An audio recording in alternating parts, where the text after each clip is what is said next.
William Lynch stated in his speech, "You must use the dark-skinned slaves versus the light-skinned slaves, and the light-skinned slaves versus the dark-skinned slaves."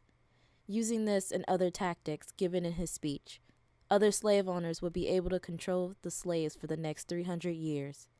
Though we are no longer slaves, the debate of light skin versus dark skin is still a trending issue within the Black community today.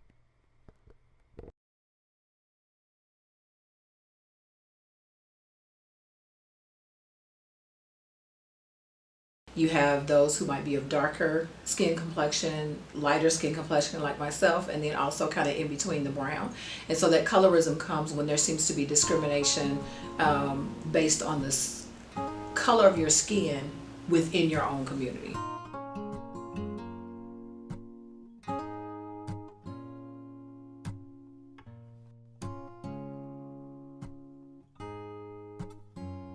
Every school I went to was 99.9% African American. As far as the students, there were some teachers of different races that are in the schools, but all the students were Black students.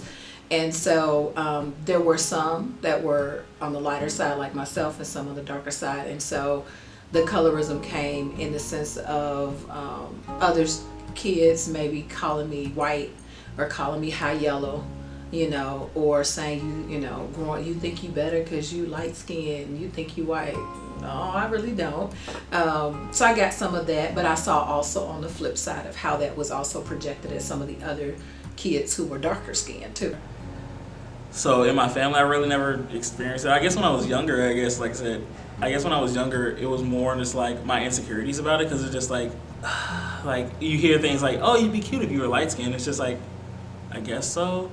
So it's like as I grew in more and like got more comfortable within my skin, so to speak, like I just grew to understand like that's just like a thing of colorism. Just like watch this movie before and then see that, whereas like I think gender plays a role in a sense because people view light-skinned women as, you know, prized possessions, or you know what everybody kind of views as like the best thing to have if you're of a certain point in life, whereas dark-skinned women are viewed as more like you date them but you don't really let everybody know you date them, and kind of with the light-skinned men as well.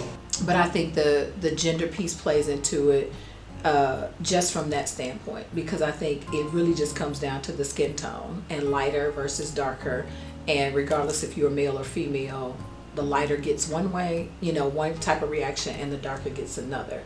But I think definitely I've seen amongst men where there's been, you know, the gender coming into it, where men who are lighter skinned may have had other stereotypes thrown at them, like, oh, well, you know, he's probably soft, he's this, he's that, whereas a darker skinned man is seen as being more, you know, have more strength and stronger. I haven't really experienced colorism, and that could be because I'm the right shade, or whatever you want to call it. Even though I'm not super light skinned, it's just like, oh, well, you're not super dark, so you're okay, you're passable.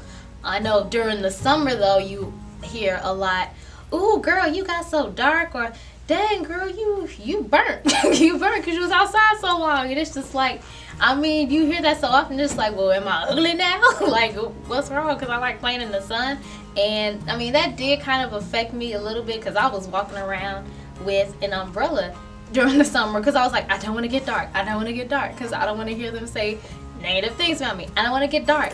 And after a while, I was like, you know what, this is stupid, because I can't even play or enjoy the playground because I got this umbrella in my hand. So if I'm dark, I'm dark. Growing up, I didn't really experience colorism. I remember one specific time that I had a friend, and the first thing she asked me was, are you Mexican? Or, oh, are you adopted? Because my mother is white. And growing up, that was kind of hard, because people don't take into consideration that I could possibly just have a black father that's just not in the picture. I had a good friend in like middle school, and suddenly she just stopped talking to me. And I never knew exactly why, but I did tell her that I was a mix, And after that, she did not talk to me. And still today, that did make me a little more self-conscious about the skin I'm in. Joke every time I think about colorism with the if you're white, you're all right. If you're brown, stick around. If you're yellow, you're mellow. But if you're too black, stay back. Like, I always think of the Red Fox joke when I hear that.